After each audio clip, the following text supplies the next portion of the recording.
I betrayed my dreams for stability. I don't dress it up anymore. I don't call it responsibility or maturity or doing the right thing. I traded the life I wanted for a salary that kept the lights on. And for years I pretended that was the same as building something meaningful. It's strange saying it out loud after holding it in for so long. You get used to telling yourself that sacrifice is noble, that giving up what you wanted is part of being an adult, that other people do it too, so it must be fine. But the truth has a different texture when you finally let it out. It's heavier. It settles in your mouth like metal.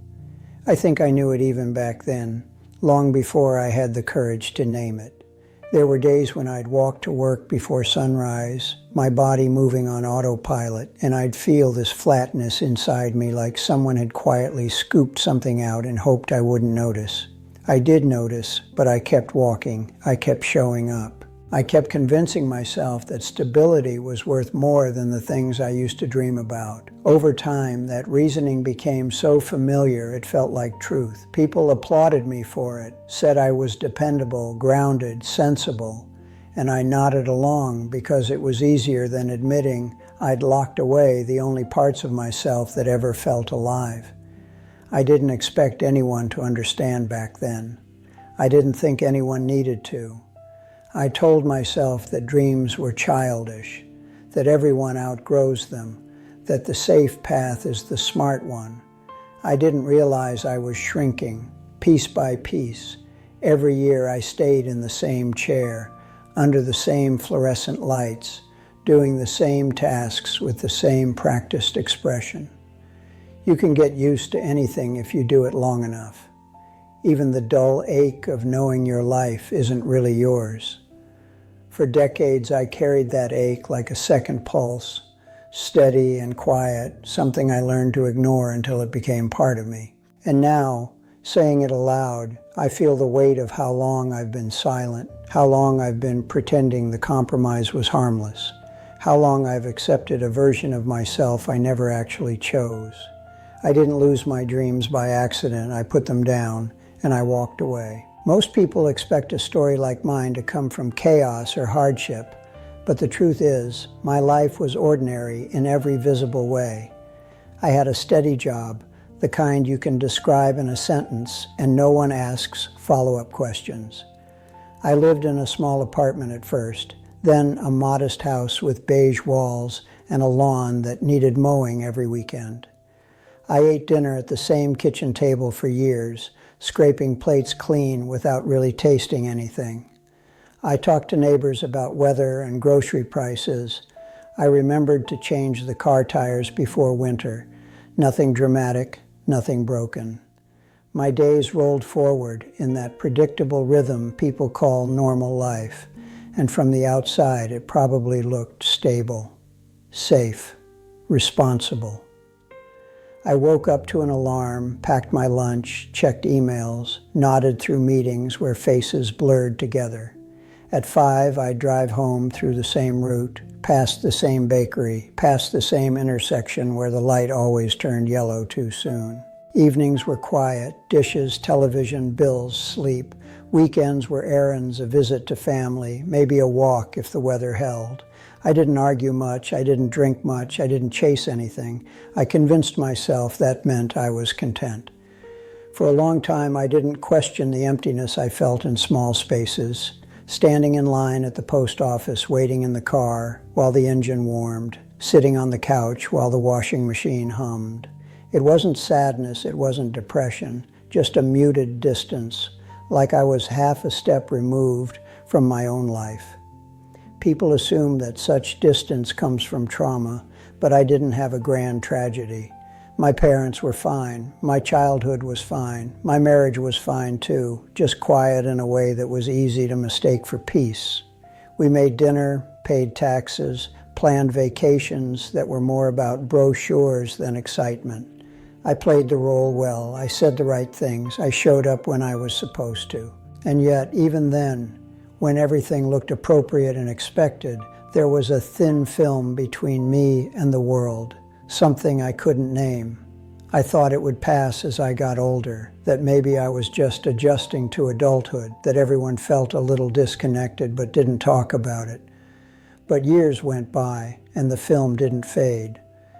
The strangest part is how easy it was to ignore, how seamlessly a life can function even when you're not fully in it. You can sit at a dinner table, laugh at a joke, wrap a gift, sign a contract, and never once feel the spark of something that's truly yours. People praised my stability. They said I was reliable, consistent. They meant it as a compliment. I took it as one. I didn't understand, not then, that stability can be its own kind of cage, especially when it fits so well. You forget you ever wanted to climb out. I became good at doing the things people expect from an adult, almost like following instructions printed on the back of a box. Go to work, be polite, pay the bills, remember anniversaries. I did all of it with the quiet precision of someone who doesn't want to draw attention to himself. And for a long time that seemed enough, because the world rarely asks if you feel connected to what you're doing. It only asks if you've done it. I learned how to play my part so well that even I started believing the performance. I'd sit at family dinners listening, nodding at the right moments, adding small comments to show I was present. I'd wrap gifts for birthdays, tie the ribbons neatly, take photos at gatherings so others could be in the frame. When someone needed help moving furniture or driving across town or fixing a broken drawer, I was there, efficient, steady, capable. That was my role, and no one questioned it, not even me. But underneath all that, there was this faint dullness I couldn't shake, a kind of emotional static that made everything feel slightly muted. I remember one evening, my wife was telling me about a friend from work, some situation that upset her, and I responded the way a good husband is supposed to. I put a hand on her shoulder, nodded, offered a simple reassurance. She relaxed, thinking I was listening. And I was, technically. I heard every word, but I didn't feel any of it. The concern wasn't real. It was a gesture, a replica of connection I'd rehearsed countless times. There was another moment. My son got promoted at his job, and we all went out to celebrate. He was excited, glowing even, describing his new responsibilities, the opportunities ahead. I clapped him on the back, raised my glass, said I was proud. And the whole time it felt like someone else was speaking through me, someone better, warmer, more engaged. I watched myself from a distance, clinging to the script. Even small things carried that same disconnect. My daughter once brought me a book she thought I'd like, a thoughtful gesture, something she chose with care. I thanked her, placed it on the nightstand. It sat there for months, untouched. Every night I'd see it, the bookmark sticking out halfway, as if waiting for me to start. I never did, not because I didn't want to, but because wanting anything for myself felt foreign by then. It's unsettling how easy it is to perform care without actually feeling close to the people you're caring for. You become a dependable presence, a quiet fixture in the background of their lives. They trust you, they believe in your solidity, and you, in turn, keep functioning, thinking that performing love is close enough to feeling it. That being reliable is the same as being connected. It isn't. But I didn't know that then. I only knew the role, and I played it well, too well. It didn't break in some dramatic way. There was no explosion, no crisis, no shouting match. It happened on a Tuesday of all days, a plain, unremarkable Tuesday that looked exactly like every other one before it. I came home after work, loosened my tie, set my keys in the same dish by the door, and walked into the kitchen. The house was quiet in that familiar, comfortable way, the kind of quiet you stop noticing when you've lived inside it too long.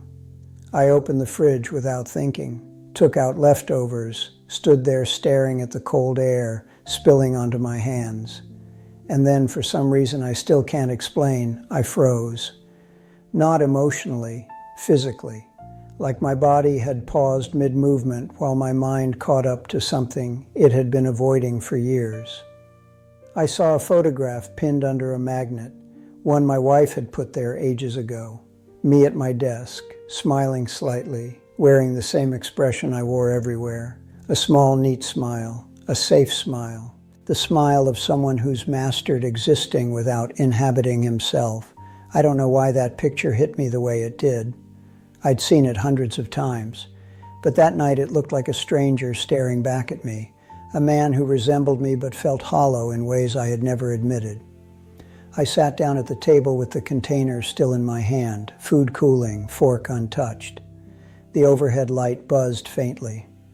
Outside, a car door slammed somewhere down the street, and for the first time in my life, I felt the full weight of how far I'd drifted from anything resembling a dream.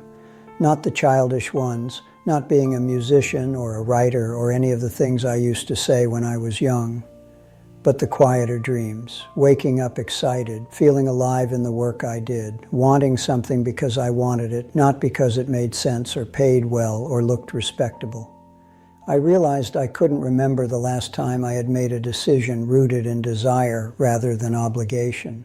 I couldn't identify a single moment in the past decade where I'd chosen something purely because it stirred something in me.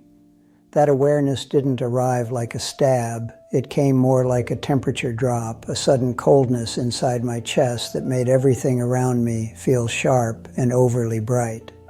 I stayed at the table until the sky outside turned dark. I didn't cry. I didn't speak. I didn't even heat the food. I just sat there, letting the truth settle. I had built an entire life on the scaffolding of stability, and somewhere along the way, the scaffolding had become the whole structure. There was no room left inside it for anything I'd once dreamed of. And the part of me that might have escaped or fought or started over had gone quiet years ago. So quiet that I hadn't noticed when it finally fell silent for good. That night didn't change anything on the outside. I still went to work the next morning. I still answered emails, ran errands, folded laundry. But something in me had cracked open in a way that couldn't be resealed. And from that point on, every routine felt like it was echoing inside an empty room. Not because the room was empty, but because I finally realized I was. Now I live in a kind of quiet that doesn't pretend to be peaceful anymore. The house is the same, the routines are the same, but they move around me like objects in a room I no longer fit into. I wake up before the alarm out of habit, make the same breakfast I've made for years, sit in the same chair by the window while the kettle hums. Nothing looks different from the outside, and maybe that's the strangest part. How a life can stay intact even after you finally admit to yourself it was built on the wrong foundation. I don't tell people any of this. I wouldn't know how to start. They think I'm steady, dependable, the same quiet figure I've always been. And I let them believe it because explaining the truth now would change nothing for anyone. The dreams I abandoned aren't waiting for me around some corner. They've aged, softened, dissolved in the years I spent ignoring them. And the version of me who once wanted something more isn't coming back either. Sometimes I walk through the house and notice the artifacts of a life I performed well. Framed certificates, tidy drawers, old notebooks filled with work tasks, not a single page of anything that ever belonged to me alone. I used to take comfort in the stability those things represented. Now they just feel like reminders of choices I can't unmake. I don't resent the life I built. That would be too easy. It provided safety, predictability, a kind of structure that kept everything from falling apart. But it also kept me from ever stepping into anything uncertain or real. And now that I finally see it clearly, there's no one left who needs to hear it. No one waiting for an explanation, an apology, a late attempt at honesty. It's just me, moving through rooms I once filled with busy noise, sitting with a truth that arrived too late to be useful. I don't expect redemption. I don't expect understanding. All I have now is the faint, steady knowledge of what I traded, not just the dreams themselves, but the part of me that believed they mattered. And on certain evenings, when the light fades in that slow, indifferent way, I sit at the edge of the bed and feel the full shape of that absence. It doesn't crush me. It doesn't comfort me. It simply exists beside me, like an old companion I never learned to acknowledge. I won't reinvent myself at this age. I won't chase something new or rewrite the story. I'll carry it, the choices, the compromises, the silence, as plainly as I carry my own name.